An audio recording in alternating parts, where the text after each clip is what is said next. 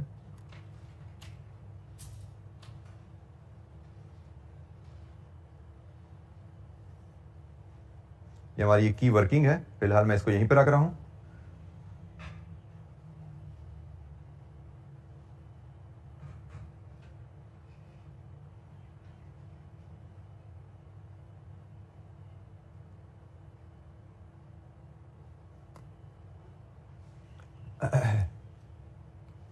अच्छा जी, हमें चाहिए फिक्स्ड कॉस्ट। तो फिक्स्ड कॉस्ट के लिए हमें एब्जॉर्प्शन रेट दिया हुआ है, हमें टोटल फिक्स्ड कॉस्ट चाहिए। आपको याद होना चाहिए जब को ओएआर आपको अवेलेबल हो तो आप टोटल फिक्स्ड कॉस्ट कैसे बनाते हैं? ओएआर इनटू बजटेड प्रोडक्शन, ठीक है। OAR into budgeted production gives you total fixed cost. अब हमें टोटल फिक्स्ड कॉस्ट चाहिए। हम सबसे पहले क्वेश्चन शुरू करते हैं टोटल फिक्स्ड कॉस्ट की डिटर्मिनेशन से। और हम यहां पे देख पा रहे हैं कि हमारी फिक्स्ड कॉस्ट दो गिवन है, एक प्रोडक्शन की है और एक सेल्स की है, ऐसा ही है। तो जनाब प्रोडक्शन की टोटल फिक्स कॉस्ट आप बनाएं। जब हम टोटल फिक्स कॉस्ट डिटरमिन करेंगे और टोटल फिक्स कॉस्ट डिटरमिन करने के लिए हम देखते हैं कि हमारी प्रोडक्शन की फिक्स कॉस्ट भी है और सेलिंग की फिक्स कॉस्ट भी है। हमें क्वेश्चन से ये दोनों इंफॉर्मेशन मिल रही है। सेलिंग एंड डिस्ट्रीब्यूशन है, बल्कि इसको हम कह लेते हैं it is selling and distribution. ये दो हेड्स में हमारी फिक्स कॉस्ट आ रही है। प्रोडक्शन की fix cost, production units into production का ओएआर। तो सी प्लस की प्रोडक्शन है ये हमारी 540 यूनिट्स और इसका ओएआर क्या है 25, प्लस दूसरी प्रोडक्ट आई प्लस की प्रोडक्शन है 275,000 यूनिट्स और इसका ओआर 22, प्लस आई प्लस की वी प्लस की बजटेड प्रोडक्शन 185,000 और इसका ओआर 20। लीजिए जी बताइए यहां से टोटल आपकी प्रोडक्शन की फिक्स कॉस्ट कितनी बनी?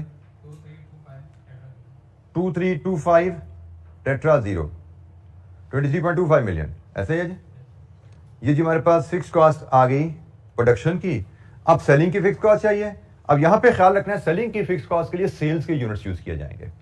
तो जनाब सी प्लस के सेल्स के यूनिट्स हैं 425,000 और इसका सेल्स का ओआर क्या है फिक्स कॉस्ट का 5, प्लस सेल्स के यूनिट्स आई प्लस के 255,000 इंटू 5 प्लस 170,000, इसका रेट भी 5 ही है। लीजिए बताइए ये कितने बने? 4.25 मिलियन। लीजिए जी टोटल फिक्स कॉस्ट आ गई आपके पास। दोबारा चेक कर लीजिए। 4.25 मिलियन है, 0 एक मिस हो गया था मुझसे, बट है 4.25 मिलियन। टोटल फिक्स कॉस्ट आ गई जी, कितनी आई? 27.5 मिलियन। जी एनी क्वेश्चन?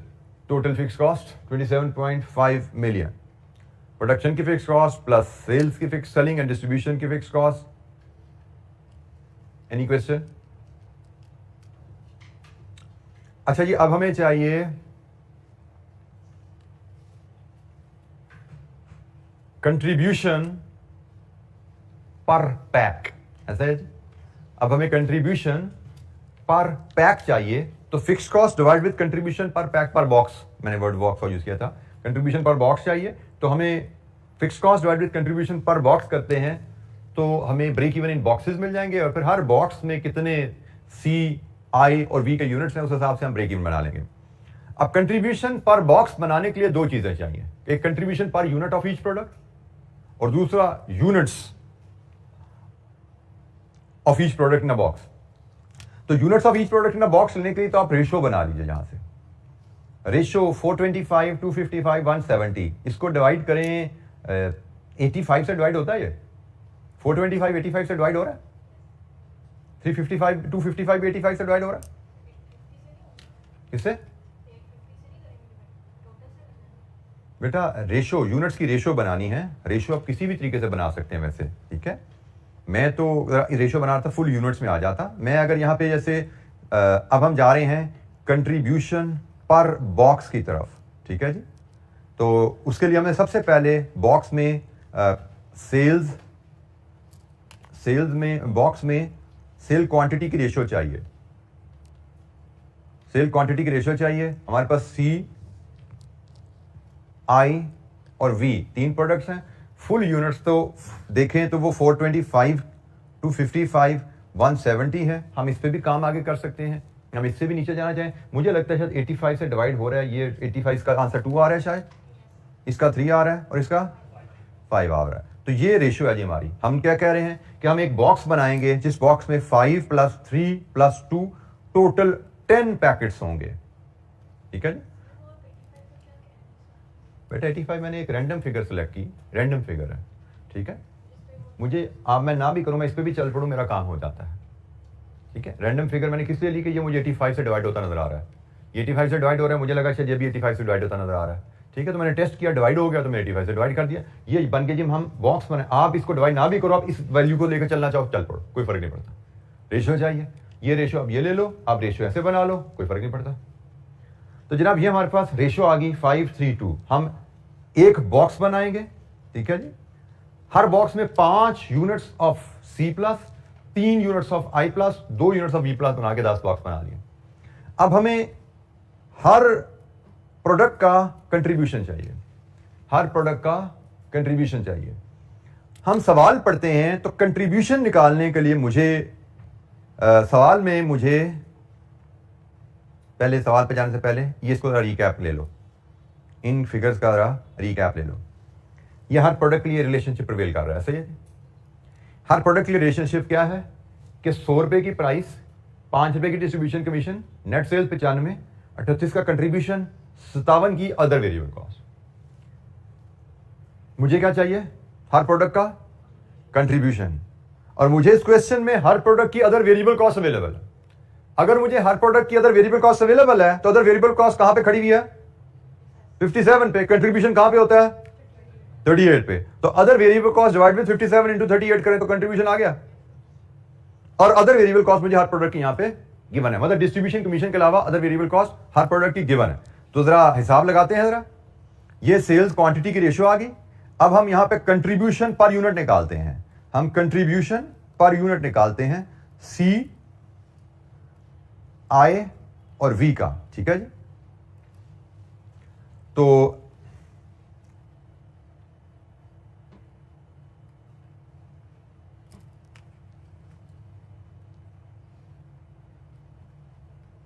ये मैं ईच बॉक्स कंटेन्स, मैं ये जुमला भी यहां लिख देता हूं, कंटेन्स कितने यूनिट्स आए, ठीक है जी। अच्छा, अब कंट्रीब्यूशन पर यूनिट, तो जैसे देखिएगा पहले हम C+ की बात करें। C+ की वेरिएबल कॉस्ट 15 रुपए मटेरियल की है, नहीं सॉरी 100 रुपया मटेरियल है, माय मिस्टेक, 100 रुपया मटेरियल है, प्लस 15 रुपए लेबर है, प्लस 23 रुपए वेरिएबल ओवरहेड्स हैं, प्लस 12 रुपए वेरिएबल सेलिंग एक्सपेंसेस हैं। एग्रीड? ये C+ की अदर वेरिएबल कॉस्ट है। और हमने कहा ये 57 पे खड़ी है, तो 38 पे कंट्रीब्यूशन क्या है? 100। ये कंट्रीब्यूशन आ गया C+ का। इसी तरह I+, मटेरियल 98,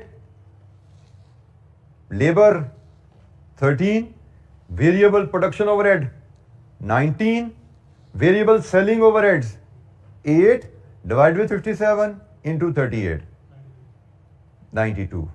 सेम पैटर्न पे V+ का कंट्रीब्यूशन कैलकुलेट करते हैं। 97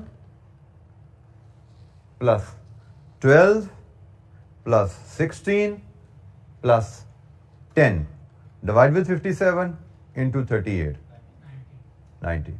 लीजिए जी,